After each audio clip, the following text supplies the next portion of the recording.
කරන්න හදන්නේ බබාලත් එක්ක අලුත් ඇක්ටිවිටි එකක්. ඒ කියන්නේ බබාලගේ මේ සියුම් චාලක කුසලතාවයන් කොහොමද වර්ධනය කරන්න කියලා තමයි අද අපි කතා කරන්න හදන්නේ. අපිට මේ සඳහා ස්ලයිම් කියලා අපි භාවිතා කරනවා මේ වගේ ක්ලේ වගේ. නමුත් ක්ලේ නෙමෙයි. ක්ලේ හා සමාන දෙයක්. ඇත්තටම මේක බබාලට මේ අතේ ගෑවෙන්නේ නැති වෙන්න මේ ඇඟිලි තුඩු වලට ඉතා හොඳින් කරන්න පුළුවන් ක්‍රියාකාරකමක්. ඒ කියන්නේ මේකෙන් බබාලට ඕනම දෙයක් නිර්මාණය කිරීමේ හැකියාව තියෙනවා. අතේ ගෑවෙන්නේ කෑලි මේ විදිහට වෙන් කර ගන්න පුළුවන් අපිට. බිම වැටුණත් නැවත මේ විදිහට ඇලවෙන්නේ නැති වෙන්න අපිට නැවත එකතු කර ගැනීමේ හැකියාව තියෙනවා.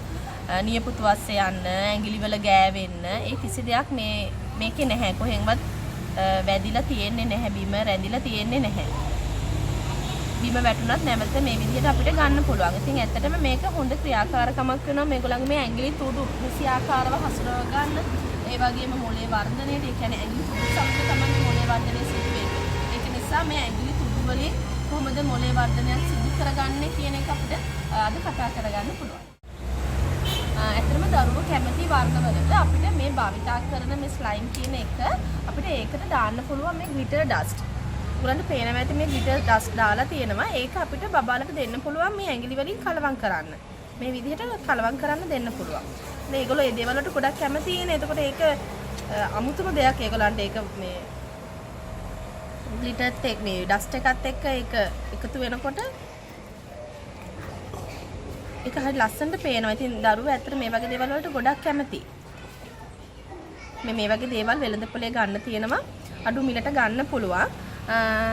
ඉතින් අපි තව ඉස්සරහට ඔයගලන්ට පෙන්නන්නම් මේ කොහොමද මේවා හදාගන්න, ගෙවල් වල හදාගන්න ක්‍රමයක් තියෙනවා. අපි ඒක ඉස්සරහට ඔයගලන්ට පෙන්නන්නම් කොහොමද අපි ඒක කරන්න කියලා. ඊළඟට අපිට පුළුවන්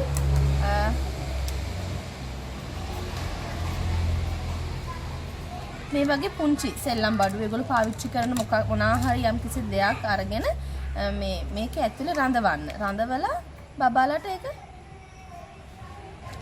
ගන්න දෙන්න කියන්න පුළුවන්. මේ හැම දෙයක්ම කරන්නේ අපි මේගොල්ලන්ගේ මේ සියුම් චාලක ඉන්ද්‍රියන් වර්ධනය කරගන්න. මේ විදිහට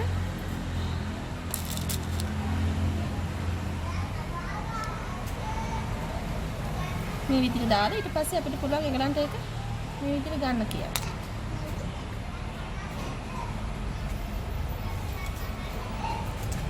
මේ ඒව වල ඇලවෙන්නේ නැහැ.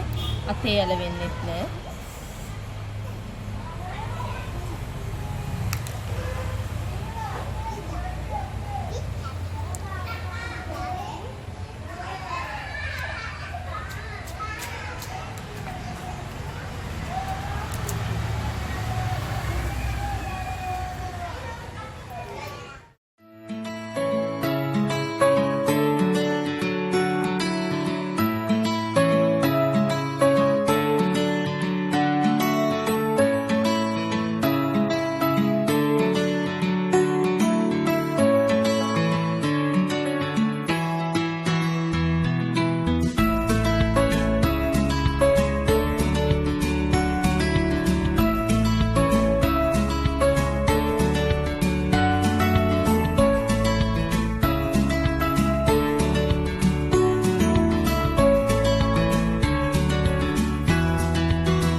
දෙමව්පියෝ ගොඩක්ම හැම දෙමව්පිය කෙනෙක්ම කියන කතාව තමයි දරුවෝ එක තැනක රඳව ගන්න බෑ, එක තැනක තියා ගන්න බෑ.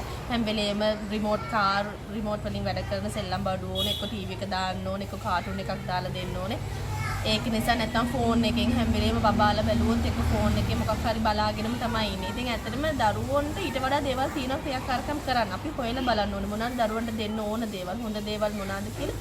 දෙමාපිය විදිහට අපි හොයලා බලන්න ඕන කොහොමද මොනවද තියෙන්නේ දරුවන්ට. ඉතින් ඇත්තටම මේ දේ අද අපි ඔයගොල්ලන්ට පෙන්නපු මේ දේ දරුවෝ එක තැනක රඳව ගන්න, දරුවගේ මනස එක තැනක රඳව ගන්න, දරුවගේ මේ සියුම් ශාලක හැකියාවන් වර්ධනය කරගන්න, මනස සැහැල්ලු වෙන්න මේ හැම දෙයකටම මේ ක්‍රියාකාරකම ගොඩක් වැදගත්. ඉතින් මේ ක්‍රීඩාව තුලින් මේක එක්තරා මේ දෙයක ක්‍රීඩාවක්. ඉතින් මේ තුලින් මේ සෙල්ලම තුලින් දරුවන්ට පුළුවන් අපිට දරුවගේ මොළේ වර්ධනය කරගන්න. ඉතින් ඒක නිසා මේ දේවල් භාවිතා කරලා අපි දෙමාපියන්ට කියනවා මේ දේවල් භාවිතා කරලා මේ දරුවන්ගේ දරුවන්ට අවශ්‍ය දේවල්, දරුවන්ගේ මනසට අවශ්‍ය දේවල් ලබා දෙන්න කියලා අපි දෙමාපියන්ට ආරාධනා කරනවා.